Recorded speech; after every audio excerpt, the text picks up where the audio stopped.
The rain was cold. It fell like needles from the sky, soaking everything it touched. The streets were almost empty, except for a young girl walking alone. Her name was Lena. She looked no older than 19. Her clothes were old, thin, and completely wet.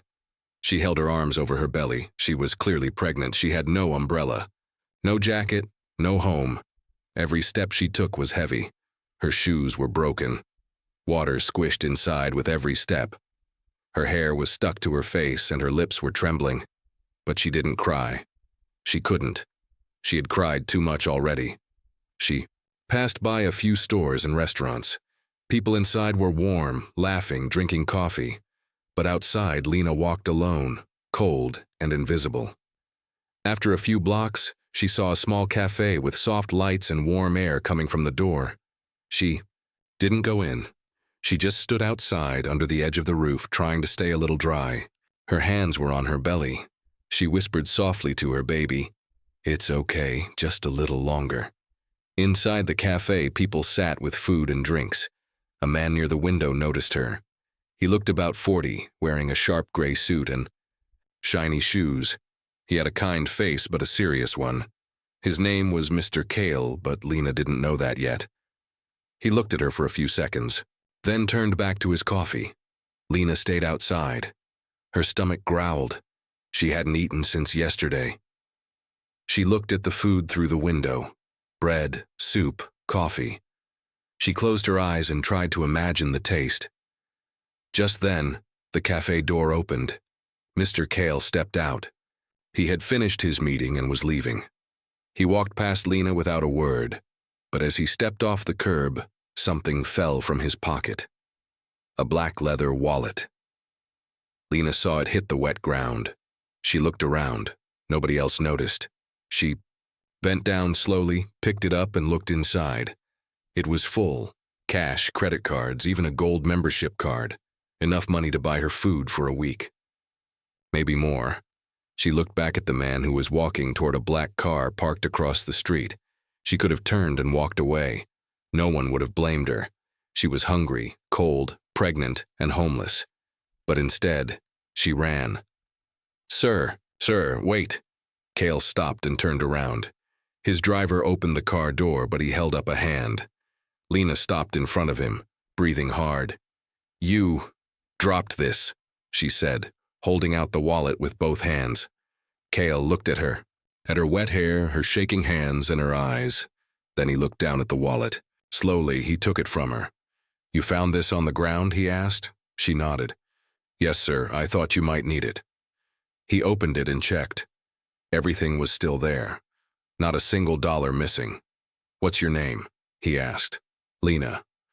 "Thank you, Lena. Not many people would have done what you just did." She gave a small smile. "It's just the right thing to do." Then she turned and began to walk away. Kale stood there for a few seconds, watching her as she disappeared into the rainy street. He didn't move. He just stared, deep in thought.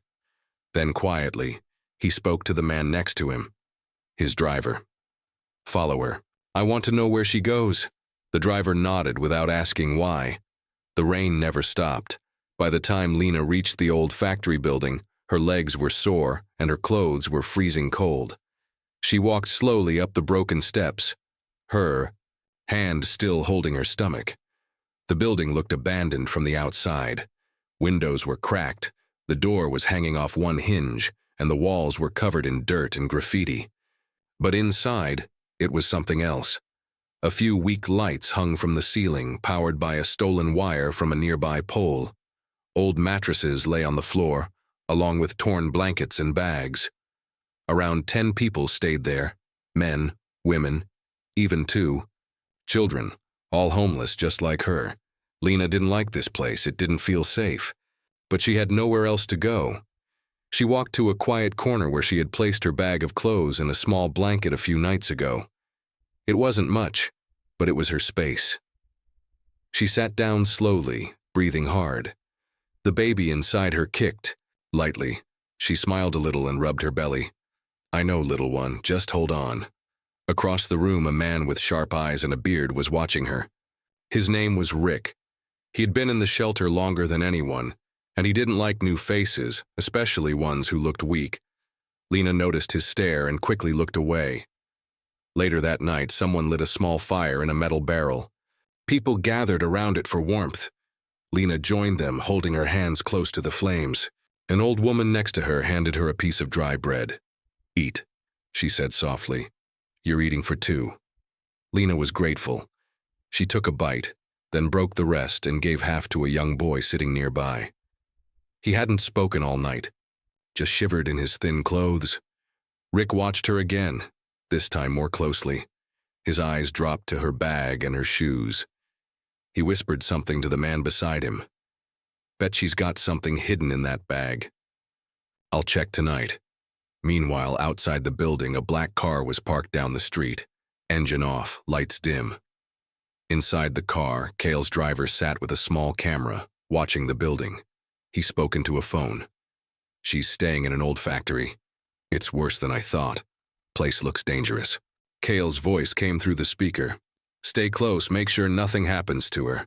And don't let her see you." Back inside, Lena was getting ready to sleep.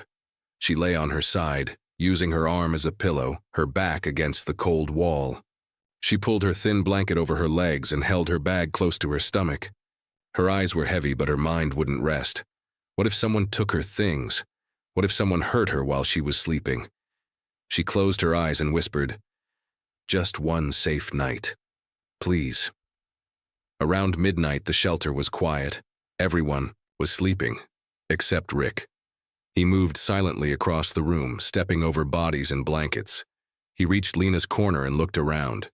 Then slowly, he bent down to take her bag. As he grabbed it, Lena's eyes opened. "Don't," she cried, holding the bag tightly. Rick grabbed her wrist. "Quiet, girl. You think you're better than us?" Lena struggled, her heart pounding. "Please, I'm pregnant. Leave me alone." The noise woke up others. A few stood up, shouting. Suddenly, a loud sound came from outside, a car door slamming. Rick paused. Someone was coming. The shelter door burst open. A man in a long coat and hat stepped inside. He didn't say a word, just stared around. Rick let go of Lena and backed away. The man nodded once and left. Rick looked confused, but something told him to stay away from Lena after that. Lena, breathing hard, held her bag close, her eyes filled with tears. Someone out there had just saved her. Again. The sun rose slowly, weak and pale behind the clouds. The rain had stopped, but the streets were still wet. Inside the broken factory, people were waking up one by one. Some stretched. Others looked for food. But Lena sat quietly in her corner, still holding her bag, still thinking about the man who had stopped Rick last night. Who was he? He hadn't said a word, just walked in, stared Rick down, and left. It felt like something out of a movie. But Lena knew one thing. Someone out there was watching over her, and she didn't know why. Later that morning, Lena stepped outside to get some fresh air. Her back ached, and her feet were swollen. She was nearly 7 months pregnant now, and her body was tired all the time. She sat down on a concrete step near the building, her hands resting on her belly. Just then, a small white envelope slid across the ground toward her. She turned. No one was there. She looked around, confused, nervous. Then she slowly picked it up and opened it. Inside was a small note and $300 in cash. The note said, "For food, for clothes, and for safety. Someone believes in you. A friend." Lena's hands shook. Her heart raced. She looked around again, but the street was empty. No footsteps, no car, no face in a window. She clutched the envelope to her chest, eyes filling with tears. No one had helped her like this before. Not even family. She whispered to her baby, "You're not alone anymore. Someone's out there watching us." With the money, she did something she hadn't done in months. She walked to a nearby drugstore and bought new clothes, soap, a small towel, and vitamins for her baby. She even got a small sandwich and an apple. It felt like a miracle. But miracles don't last forever. That evening, Lena returned to the shelter, smiling for the first time in days. But as soon as she stepped inside, everything changed. Two men were standing at the back of the building. They wore dark green jackets and badges. Immigration officers. Someone had reported her. One of the officers turned and looked straight at her. Are you Lina Garcia? She froze. People around her stepped back, whispering. Why? Lina asked, her voice trembling. I didn't do anything. The second officer held up a photo. We have an anonymous tip. You entered the country without papers. You're under investigation. Lina backed away. Please, I'm pregnant. I didn't steal, I didn't lie, I just needed a place to stay. The first officer stepped forward. Ma'am, calm down. We need to ask you a few questions. Lina held her stomach. Her heart was beating too fast. The baby kicked, sensing her fear. Please don't take me away, she begged. I don't have anywhere else to go. Suddenly, the door of the shelter opened again. Everyone turned. A man in a long coat entered. It was Kyle. For the first time, Lina saw him clearly. The same man she had returned the wallet to. The man who'd looked at her like she mattered. The man who had never stopped watching. Kyle walked straight up to the officers and pulled out a card from his coat pocket. I'm her legal sponsor, he said calmly. And she's not going anywhere. The officers blinked, confused. Sir, this is a private matter. Kyle's voice turned cold. Not anymore. Call your supervisor. I already spoke to him. One of the officers stepped outside to call. Kyle turned to Lina. She looked up at him, shocked. Why are you helping me? Kyle looked down at her and smiled, just a little. You helped me first. Lina's eyes filled with tears. I don't understand.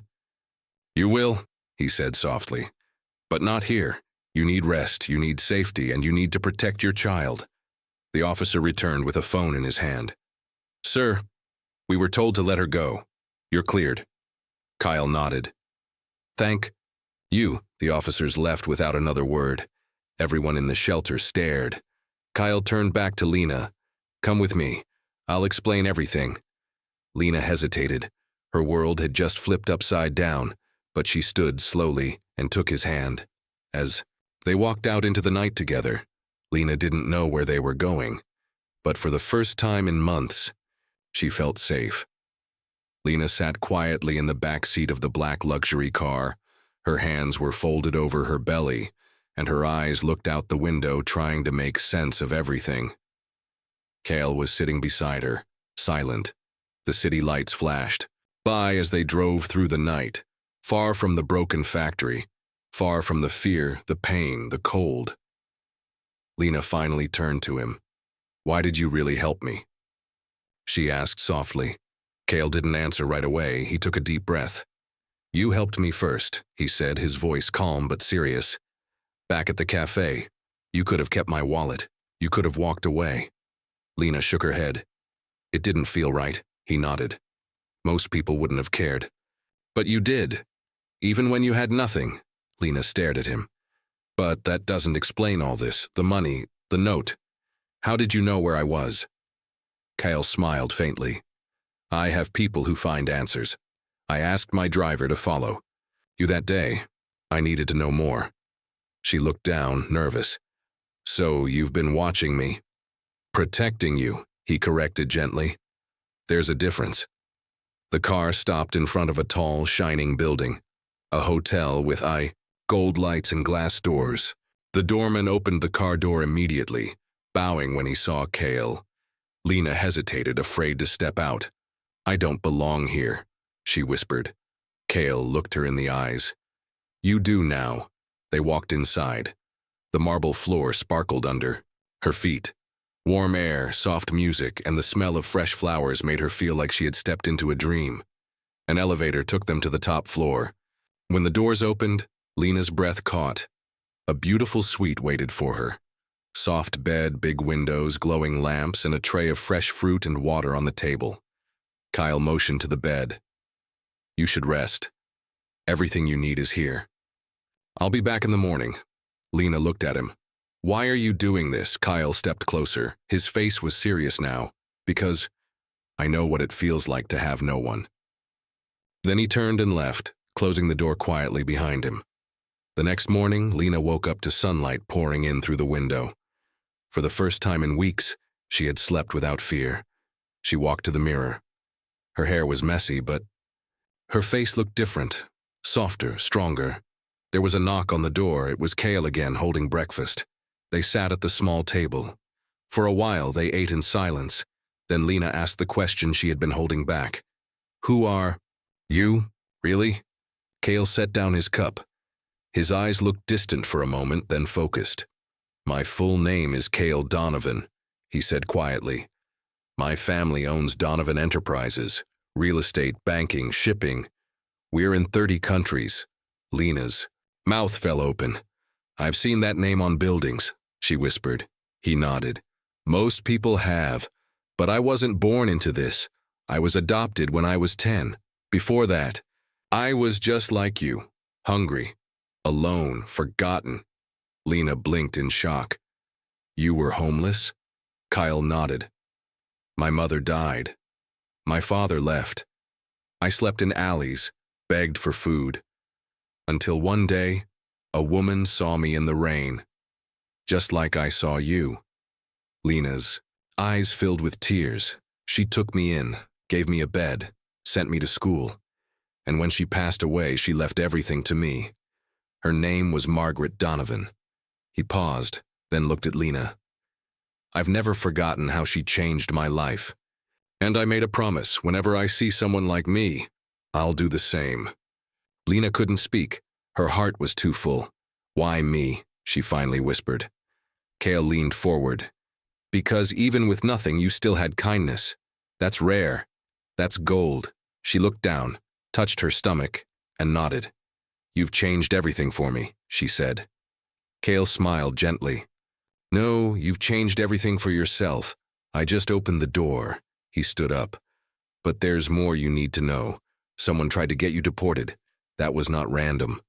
Lena's eyes went wide. "What do you mean?" Cale's voice turned serious again. "I had my people look into it. It wasn't just an immigration call. Someone made sure they'd find you. Someone who didn't want you safe." Lena froze. "But I don't have enemies." Cale met her eyes. "You do now." Lena sat by the window in her hotel suite. The morning sun warmed her skin, but her heart felt cold again. Cale's words from last night kept repeating in her head. "Someone tried to get you deported. That was not random." But who? She had no money, no home, no job, no enemies, just her baby, just herself. The soft knock on the door made her jump. It was Cale. He stepped in, holding a brown folder. "I found something," he said. He placed the folder gently on the table, then sat across from her. Lena opened it slowly. Her hands trembled. Inside were photos, printouts, names. One picture stopped her cold. Her face turned pale. That's Marissa." Kyle nodded slowly. "You know her?" "She's the woman I cleaned for, before I was fired. She let me stay in her basement after I got pregnant." Kyle's eyes darkened. "That's her. She made the call to immigration." Lena covered her mouth. Her body shook. "But why?" she whispered. Kyle explained, "She runs a small business. Pays people under the table. When she heard about your pregnancy, she panicked. Thought you'd bring trouble, so she made sure you disappeared." Lena's voice cracked. "She smiled at me. She gave me tea. She wanted you gone before anyone noticed." Lena's stomach turned. It wasn't just about cruelty, it was fear. Fear of being caught. Fear of being exposed. And she had used Lena and tossed her out like garbage. Tears filled her eyes, but this time, not just from pain, from anger, from betrayal, from something new. Strength. Cale leaned forward. "We can press charges. I have lawyers who can handle everything." But Lena shook her head. "No," she said. "I don't want revenge." Cale looked surprised. "I want to face her." Later that day, Cale's black car stopped outside a small house on a quiet street. Lena stepped out dressed in clean clothes. Her back straight, her belly showing proudly. Cale stayed in the car, watching. She walked up to the door. Knocked. Marissa opened it. For a moment her eyes widened, shocked to see Lena standing there. Then her smile returned. "Oh my God, Lena." "You're alive," she said sweetly. "I was so worried when you vanished." Lena didn't smile. "I know what you did." The smile dropped. I don't understand. You called immigration. You knew I had nowhere to go. You wanted me out." Marissa's voice rose. "You can't prove that." Lena held up her phone, already recording. "I don't need to. You already said enough." Marissa froze. "You're making a mistake."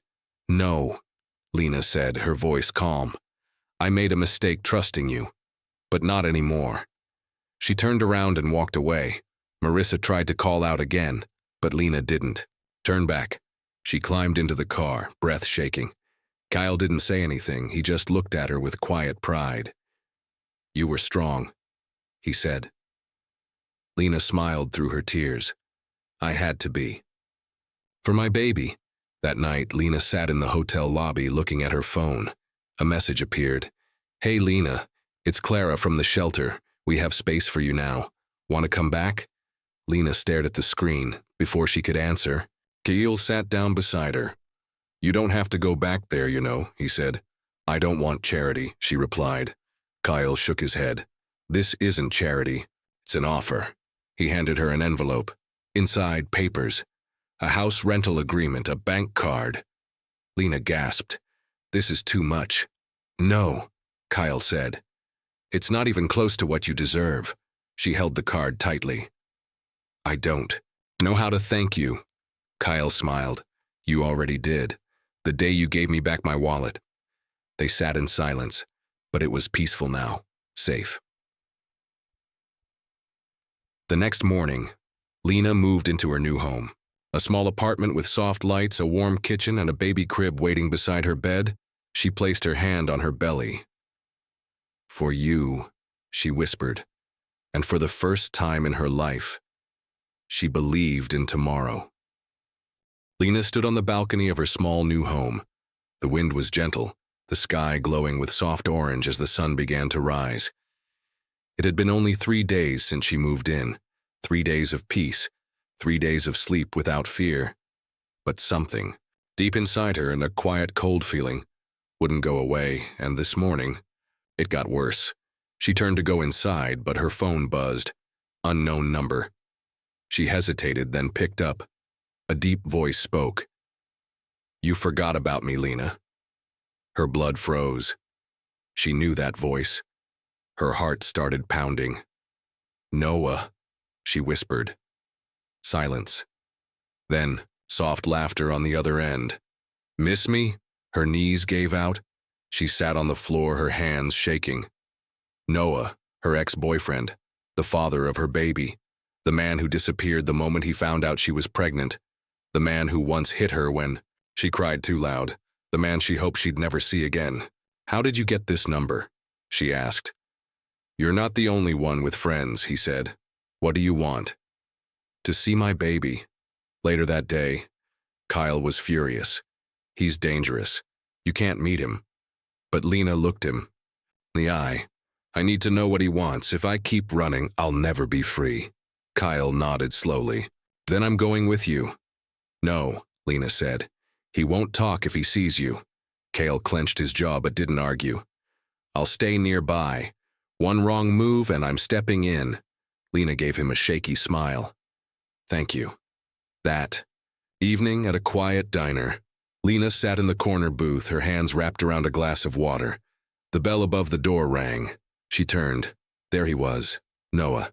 Same dark eyes, same smooth smile, same cold soul. He walked over slowly and sat down across from her. "You look good," he said. "Pregnancy suits you." She didn't smile. "What do you want, Noah?" He leaned back in the seat. "I made a mistake," he said. "I shouldn't have left. I was scared." "I was scared too," she said softly. "And alone." He looked at her belly. "That's my kid." Lena stiffened. "He, or she, is mine." I have rights. Lena stared hard. You gave those up the day you disappeared? Noah's smile faded. You think you're better now, living in a nice place? With some rich man helping you out? She didn't answer. His voice got low. You know what people say, right? That you're using him, playing the victim. Lena's eyes narrowed. I don't care what people say. I care about keeping my child safe. Noah's smile turned cruel. I could make your life hard, very hard. Then his phone lit up. He glanced down and froze. On the screen, a photo of him, taken just now from outside the diner, followed by a message. I'm watching, don't push your luck. Noah's face turned white. He stood up slowly. You think this guy can protect you forever? Lena didn't flinch. I don't need protection forever. Just long enough to end people like you. He didn't answer, just stormed out. Lena let out a breath she didn't know she was holding. Seconds later, Kyle entered through the back door. You okay? She nodded. I think it's over. But Kyle looked worried. No. I think it just started. That night, Lena stared at the crib beside her bed. Would Noah come back? Would he try to take her child? She didn't sleep that night. Instead, she opened her laptop and started typing. The next morning, Kyle entered her apartment holding coffee. You didn't sleep? Lena shook her head. I made a decision. She turned her laptop around. Kyle stared. On the screen, a blog post. Title, Pregnant and Alone, How I Survived the Man Who Wanted Me Gone. Her story, her truth. He looked at her. You're going public? I want the world to know what happened. To me. To girls like me. No more hiding. Kyle nodded slowly. You're brave. Lena smiled. No. I'm a mother. Final scene. As Lena clicks post on her story, we see someone else reading it in real time. Not Kale. Not Noah. A woman in a suit with a badge. She picks up her phone and dials a number. Yes. I found her. She's the girl from the report. Out Lena sat in silence. The blog post she had written had gone viral, thousands of shares. Comments from women all over the world, people supporting her, people thanking her for her courage. She had exposed Noah, told the truth, and for the first time in months, she felt free. But something strange had happened the night before. A black car had been parked outside her apartment for hours, and early this morning, there was a knock at her door. Kyle opened it cautiously. A woman stood there, dressed in a sharp black suit. She had kind eyes, but a serious face. Lena? She asked. Lena stepped forward slowly. Yes? The woman showed a badge. My name is Agent Monroe. I work with international investigations. I'm here about your past. Lena blinked. My past? Minutes later, they sat together on the couch. Kale was beside Lena, protective, silent. Agent. Monroe placed a file on the table. I've been following a human trafficking case for years, she said. It involves a ring that used young girls to transport stolen identities, fake visas, and more. You were in our system. Lena's mouth dropped open. I don't understand. You were brought into this country under a fake identity when you were only 12, the agent said gently. You were used, abused, and when they were done, they abandoned you. Tears welled in Lena's eyes. No. I thought we moved here for work. The agent shook her head. There are no records of your parents. They likely weren't your real parents. Kyle squeezed Lena's hand. So, who am I? Lena whispered. The agent smiled softly. That's the good part. She slid a second file forward. Your real name is Alina Moreau. You were born in France. You disappeared at age 5. Your biological family has been searching for you ever since. Lena stared at the name. It felt familiar. Your mother never gave up, Agent Monroe said. She became a human rights lawyer, all because of losing you. Lena covered her mouth, her heart racing. My mother. She's waiting for you, Monroe said, if you want to meet her. Hours later, Lena sat on a private plane. Kyle sat beside her, holding her hand. Everything felt like a dream. Her life had changed again. No more hiding, no more shame, no more running. She looked at Kyle. "Why did you help me?" He smiled. "Because someone once helped me when I was broken." She tilted her head. "What do you mean?" He looked out the window. "I was once poor, alone, on the streets. A kind woman gave me food and shelter. She believed in me when no one else did." Lena's eyes widened. "Was she?" Kyle nodded. "She was your real mother." Moments later in Paris, the plane landed.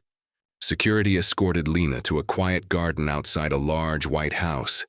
And there, standing under a tree, was a woman, her eyes full of tears. She dropped everything when she saw Lena. They both ran and hugged. Lena sobbed. "I found you," the woman whispered. I didn't know who I was." Lena cried. "You're my daughter, that's all that matters." Weeks later, Lena gave birth to a healthy baby girl. She named her Hope. Kale was by her side the entire time. Her mother cried, holding her granddaughter. They were safe now. Lena started a foundation to help pregnant homeless girls. She told her story on TV, at schools, and in shelters, and every time she spoke, she said the same words. "I was pregnant and alone. I helped a stranger. He changed my life.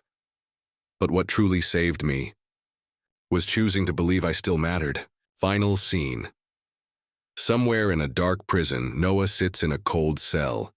He watches a news story on a small TV in the corner. Lena is on the screen, strong, smiling, holding her baby.